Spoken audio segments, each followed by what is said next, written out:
اعوذ باللہ من الشیطان الرجیم بسم اللہ الرحمن الرحیم۔ جیسا کہ میں نے عرض کیا تھا کہ یہ جو سلسلہ شروع ہوا 14 سورتوں کا، پہلا جوڑا اس میں سے سورہ یونس، سورہ ہود علیہم الصلاۃ والسلام۔ البتہ جو تیسرا اس کے اندر سب گروپ، میں نے کہا تھا تین کے سب گروپ ہیں، یہ تیسری سورت جو ہے سورہ یوسف، یہ بالکل پورے قرآن میں منفرد ہے اپنے مزاج کی۔ اس کے ساتھ جزوی سی مشابہت آئے گی ایک صورت کی، وہ میں بعد میں عرض کروں گا۔ اس وقت یہ ہے کہ اس کو نوٹ کیجئے کہ اب تک ہم نے پڑھا ہے جو در حقیقت انباء الرسل کا مضمون ہے، جو ضائع شد و مت کے ساتھ آیا ہے۔ حضرت ابراہیم کا تھوڑا سا ذکر سورہ انعام میں ہم نے پڑھ لیا، کچھ تھوڑا سا ذکر جو ہے وہ سورہ ہود کے اندر آ گیا ہے، لیکن یہ ہے کہ اصل جو آیا ہے انباء الرسل، ایام اللہ فذکرہم بایام اللہ۔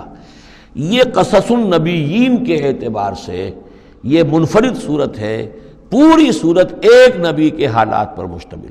قرآن مجید میں اس کی کوئی اور مثال نہیں۔ پھر یہ کہ اس میں وہ رنگ ہے ہی نہیں کہ حضرت یوسف علیہ السلام نے یہ دعویٰ کیا ہو کہ میں رسول ہوں، مجھے مانو، میری اطاعت کرو، اور وہاں کی جو قوم تھی اور بادشاہ جو تھا اس سے کوئی تعاون نہ کیا ہو، کچھ نہیں، وہ انداز ہی نہیں مانو گے تو عذاب آئے گا، کچھ نہیں۔ تو نبی میں اور رسول میں جو فرق ہوتا ہے وہ بھی آپ کنٹراسٹ اچھی طرح سمجھ لیجئے۔ حضرت یوسف نبی تھے، رسول نہیں تھے۔ رسول بنا کر جسے بھیج دیا جاتا تھا وہ تو پہلے کہتا تھا مجھے مانو، میری اطاعت کرو، ان اعبدوا اللہ واطیعون، اللہ کی بندگی کرو، میری اطاعت کرو، اللہ اللہ اور خیر صلی اللہ، اس کے بعد اگلی بات ہوگی۔ لیکن نبی کا معاملہ یہ نہیں ہوتا۔ نبی جیسے کہ مصلح ہوتے ہیں، نیک لوگ ہوتے ہیں، اولیاء اللہ ہوتے ہیں، خاص اللہ تعالیٰ کے برگزیدہ بندے ہوتے ہیں۔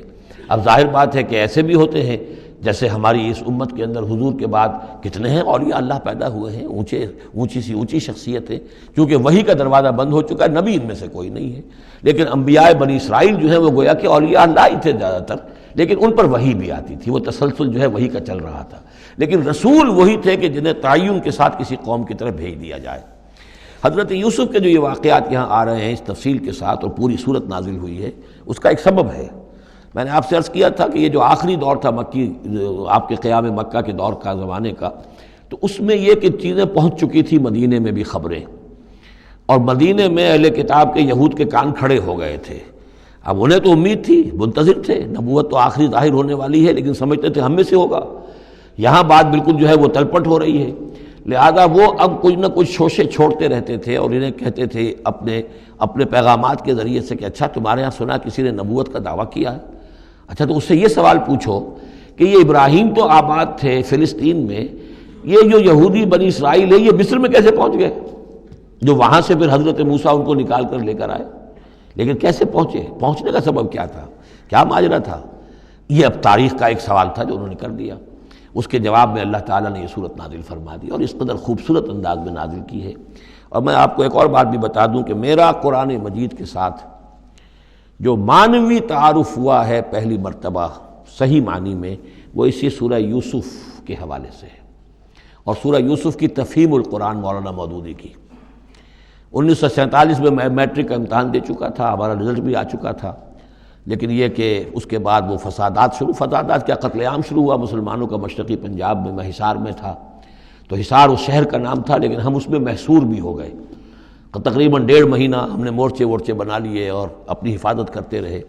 اس دوران میں ظاہر بات ہے کرنے کا کوئی اور کام تھا، وہ تو جو بھی مورچوں پر جن کی ڈیوٹی ہے وہ مورچوں پر کھڑے ہیں، باقی کوئی کام نہیں۔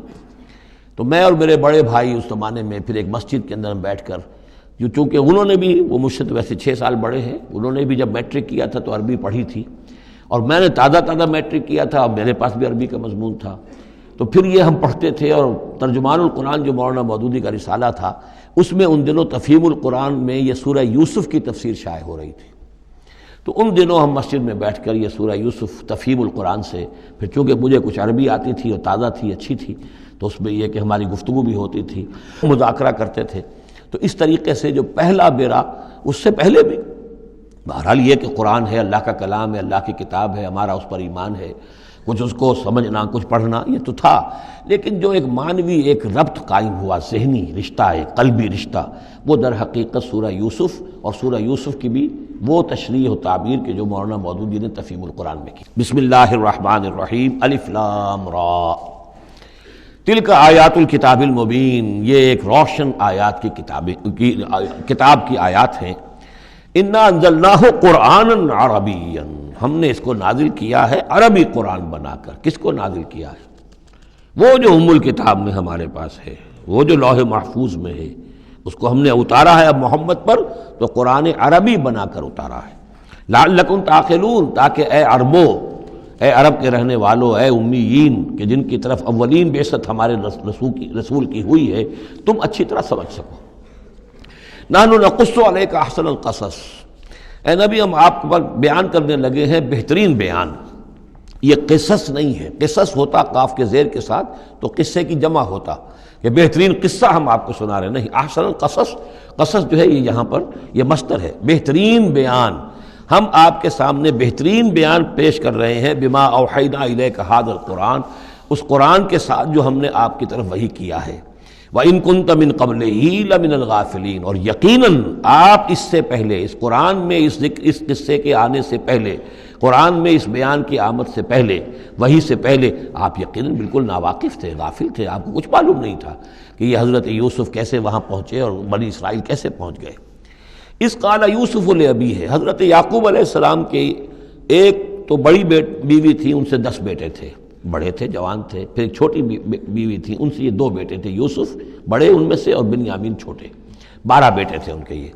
اس قال یوسف لابیہ، یاد کرو جب کہ کہا تھا یوسف نے اپنے والد سے حضرت یعقوب سے، یا ابت، ابا جان، انی رأیت 11 کوکبا، میں نے دیکھا ہے 11 ستارے، والشمس والقمر، اور سورج اور چاند، رأیتہم لی ساجدین، کہ وہ مجھے سجدہ کر رہے ہیں، میرے سامنے جو ہے سجدے میں ہیں۔ قال یا بنی لا تقصص رؤیاک علی اخوتک، حضرت یعقوب علیہ السلام نے اس بات کو سمجھ لیا کہ یہ 11 بھائی اور یہ میں ماں باپ، ہمارا کوئی خاص معاملہ ہونے والا اس بیٹے کے ساتھ، اور اللہ تعالیٰ اس بیٹے کی کوئی خاص فضیلت ظاہر کرنے والا ہے، لہذا فرمایا کہ یہ اپنا بیان لا تقصص رؤیاک علی اخوتک، اپنے بھائیوں کے سامنے بیان نہ کر دینا، فیکیدوا لک کیدا، تو وہ تمہارے خلاف کو سازش کریں گے، اس لیے کہ ان میں پھر حسد کی آگ بھڑک اٹھے گی، اور وہ سوچیں گے کہ اللہ تعالیٰ نے یہ فضیلت اگر کوئی رکھی تو ہماری بجائے وہ اس یوسف کے لیے رکھی ہے، تو اس سے کہ تمہیں کوئی غضب پہنچ جائے گا۔ ان شیطان للانسان عدو مبین، یقیناً شیطان تو انسان کا کھلا دشمن ہے ہی۔ وَكَذَلِكَ يَجْتَبِيكَ رَبُّكَ وَيُعَلِّمُكَ مِن تَأْوِيلِ الْأَحَادِيثِ، اور اسی طریقے سے تمہارا رب جو ہے تمہیں پسند کر لے گا، چن لے گا، یعنی نبوت کے لیے اب معلوم ہوتا ہے کہ میرے بیٹوں میں سے اللہ نے تمہیں چن لیا ہے، یہ معلوم ہوتا ہے۔ كَذَلِكَ يَجْتَبِيكَ رَبُّكَ، اسی طرح اللہ چن لے گا، برگزیدہ کرے گا تجھے۔ وَيُعَلِّمُكَ مِن تَأْوِيلِ الْأَحَادِيثِ، اور تمہیں سکھائے گا تعویل الاحادیث۔ اس کے 2 معنی ہیں، ایک تو یہ کہ خواب کی تعبیر کرنا، اور یہ کسی بھی بات کی تہ تک پہنچ جانا، کنہ تک پہنچ جانا۔ تو عام اگر لیں گے تو کسی بھی بات، معاملہ فہمی جسے ہم کہتے ہیں، جز رسی، کسی چیز کے جو ہے اجزاء تک انسان پہنچ جائے، نگاہ دور تک چلی جائے، وہ بھی، اور یہ کہ اس کو تعویل الاحادیث جو ہے یہ خاص طور پر خوابوں کے لیے بھی ہے۔ وَيُتِمُّ نِعْمَتَهُ عَلَيْكَ، اور اتمام فرمائے گا اپنی نعمت کا تجھ پر، وعلی آل یعقوب، اور تمام آل یعقوب پر، کما اتمھا علی ابویک، جیسے کہ اس نعمت کا اس نے اتمام فرمایا تیرے آباء و اجداد پر، من قبل پہلے، ابراہیم و اسحاق، ابراہیم اور اسحاق پر، یعنی اسحاق تمہارے دادا اور ابراہیم تمہارے پردادا۔ اپنا نام انہوں نے نہیں لیا، ظاہر بات ہے کہ وہ خود اپنا ذکر کیسے کرتے۔